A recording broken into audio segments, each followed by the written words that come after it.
suasana hiruk-pikuk kota New York yang sibuk, berdiri megah apartemen mewah di Dakota. Apartemen ini tidak hanya menjadi tempat tinggal bagi orang-orang kaya dan terkenal, tetapi juga menyimpan sejarah kelam yang tertutupi oleh kemegahan arsitekturnya. Sarah, seorang jurnalis muda yang ambisius, memutuskan untuk menyelidiki rumor tentang aktivitas paranormal yang dikaitkan dengan apartemen itu.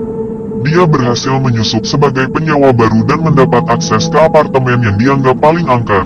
Setiap malam, Sarah mendengar suara langkah kaki di koridor yang sepi, meskipun tidak ada orang lain di sana. Dia juga sering merasakan sentuhan dingin di tengah malam, membuatnya sulit tidur. Namun, yang paling menyeramkan adalah bayangan yang melayang-layang di dinding kamar tidurnya, seakan-akan mencari sesuatu. Suatu malam, ketika Sarah sedang tertidur, dia terbangun oleh suara desisan yang aneh. Dia melihat bayangan di pojok kamar yang semakin jelas. Bayangan itu kemudian membentuk siluet seorang wanita yang memandangnya dengan tatapan penuh kebencian. Sarah mencoba berteriak, tetapi suaranya tidak keluar. Dia meraih lampu meja dan menyalakannya. Namun bayangan itu menghilang begitu saja. Sarah merasa semakin terganggu oleh kejadian-kejadian aneh ini. Dia mulai menyelidiki sejarah The Dakota dan menemukan bahwa apartemen tersebut pernah menjadi tempat tinggal bagi seorang wanita yang mati secara misterius di sana puluhan tahun yang lalu. Wanita itu diyakini meninggal karena dibunuh oleh suaminya yang cemburu. Suatu malam, ketika Sarah sedang berada di kamar mandi, dia mendengar suara gaduh di kamar tidurnya. Ketika dia kembali, dia melihat kamar tidurnya berantakan, seakan-akan ada yang mencarinya. Tanpa disadari, lampu-lampu di sekitarnya mulai padam satu persatu.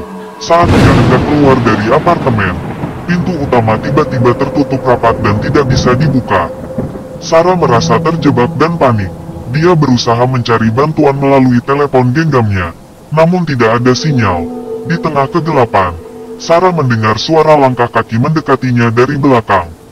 Dia berbalik dan melihat bayangan wanita yang sama, dengan senyum keji di wajahnya. Wanita itu melangkah mendekat, dan Sarah merasakan kehadiran jahat yang menggumpal di sekitarnya. Dengan putus asa, Sarah berteriak memohon ampun, dan tiba-tiba, kegelapan itu lenyap. Dia terbangun di tempat tidurnya, di apartemen yang sepi. Dia tidak tahu apakah itu mimpi atau kenyataan, tetapi setelah pengalaman itu, dia yakin bahwa kehadiran wanita itu adalah nyata. Sarah meninggalkan apartemen itu keesokan paginya, dengan keyakinan bahwa ada sesuatu di The Dakota yang melebihi pemahamannya tentang dunia ini. Apa yang sebenarnya terjadi di sana, mungkin akan menjadi misteri yang tidak pernah terpecahkan. Jangan lupa untuk like, share, komen, dan subscribe agar tidak ketinggalan update cerita horor seru lainnya.